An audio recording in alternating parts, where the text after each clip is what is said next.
Kaya sa lahat ng mga coordinator natin pagsulong natin dahil alam mo parehas tayo ng mga mahirap, hindi naman tayo mayaman. Kaya laban lang tayo mga coordinator. Sama-sama po tayo pagtawag niya bilang meeting. Sana dumalo po tayo lahat. Maraming salamat po. Thank you very much, Ate Zema. Amen. Last na po ito. Ang mag-share naman po ngayon ay walang iba kundi si Ate Mila Martinez. Ate Mila, halika na. Mawawala yung nervous mo.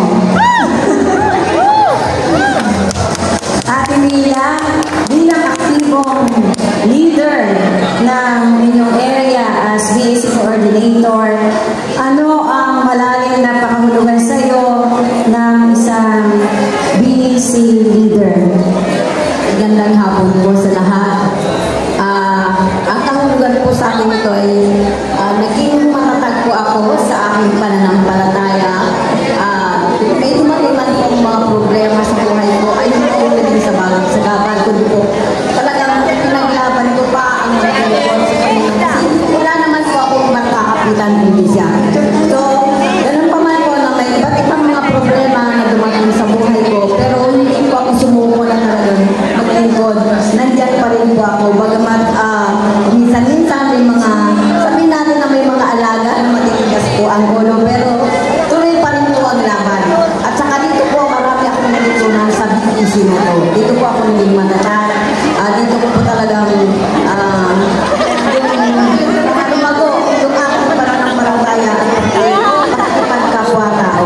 So sa ating lugar naman po, kapag mayroon po mga problema at yung aking mga kalugar na sinabi ko, kailangan natin magkaisa, magtulungan tayo para sa ikaganda ng, halimbawa sa mga piyesta o mga misa, nandiyan naman po sila na talagang tumutulong para sa akin. So maraming salamat po sa Panginoong Diyos sa pagbibigay niya sa akin ng matatag na pananampalataya.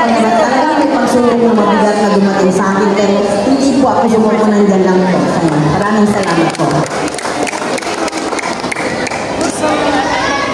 Salamat natin. 39 founding anniversary natin. Ngayon din po ay BEC Sunday.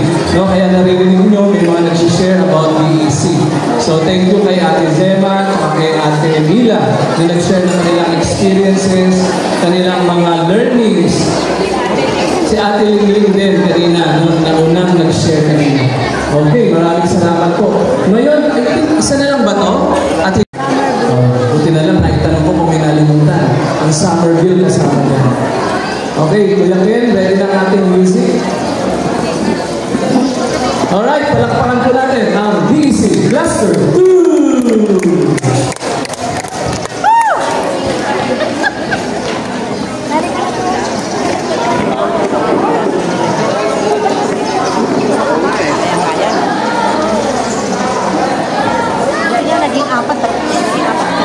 Ayusin lang natin yung music.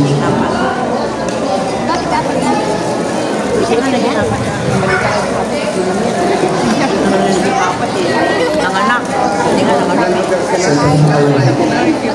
Magdaming logos nyo.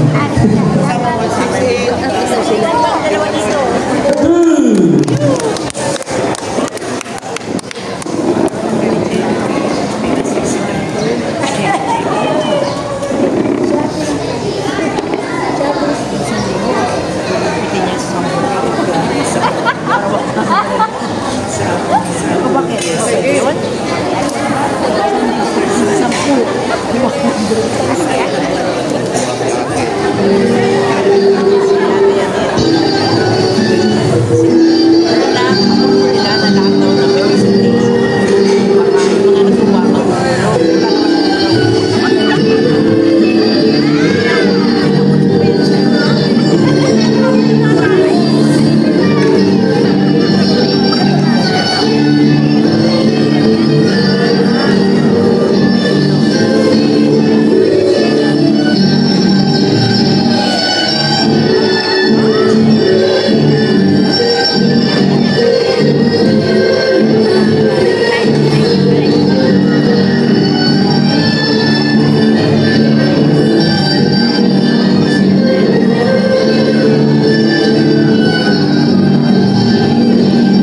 Blaster 2, thank you Ate Flor, Ate Aster, si Xiao, and si Ate Elisa.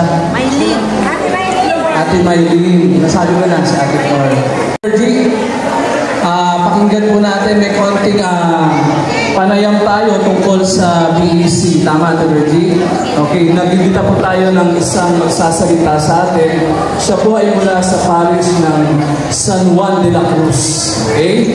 Sa Ugong, Valenzuela City. Medyo kapit-bahay lang din. Malapit-lapit lang din. No? Dati po siyang chair couple ng PREX, no? Sa kanilang parokya, sa San Juan de la Cruz Parish, at naging parish lay evangelist din po siya. No? Until now, ay naging evangelist pa rin. Married to Ate Ana Leonorio, no? At saka may tatlong anak sila, sina Aya, Alien, at Ayan. Puro A sila, no? So, mga kaparokya, mga kuya at mga ate, pasalubungan natin ng masigabong palakpakan si Brother Manding Leonorio. Brother Manding, ang ginagawa ng palakpak, isa pa po! Brother Manding, welcome po. Thank you po. Alam niyo po yung kantang The Greatest Love of All? Sabayin niyo nga po ako kung alam po natin lahat kumanta po tayo ng acapella. Sige nga po. I decided long ago. Ready? Go! I decided long ago never to walk in anyone's shadows.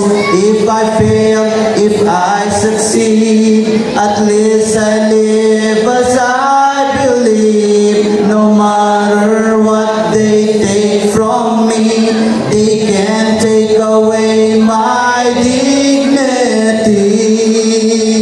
because the greatest love of all is happening to me. I found the greatest. I found the greatest love of all inside of me. Taas tayo. The greatest love of all. It's easy to achieve. Learning to love yourself. It is the greatest love of all. Wala po bang palakpak dyan? Ayan. Uy, salamat. Talagang napaka-sasaya ng ating mga members ng BEC dahil ngayon ay Happy Fiesta. Happy Fiesta po sa inyong lahat. At palakpakan din po natin ang mga tatay. Ayan. Happy Father's Day. Ayan. Okay. So, ikinagagala ko po na maging bahagi ng inyong piyesta ngayong araw na ito. By the way, lahat po ba ay kumain na? Mabuti naman at kayong lahat ay kumain na. Ako po mamaya kakain pa lang. Kaya please yung catering, tiran niyo po ako ng isang cup na kanin at konting ulam. Joke lang. Ako po yung busog na busog kasi kanina po umaga pa lang ay nag-early lunch po ako. Dahil galing din po ako sa aking community na pinamumunuan. Yun pong The Feast na tinatawag. Nakabase po kami sa Gente de Leon, Valenzuela City. Doon po sa Valenzuela.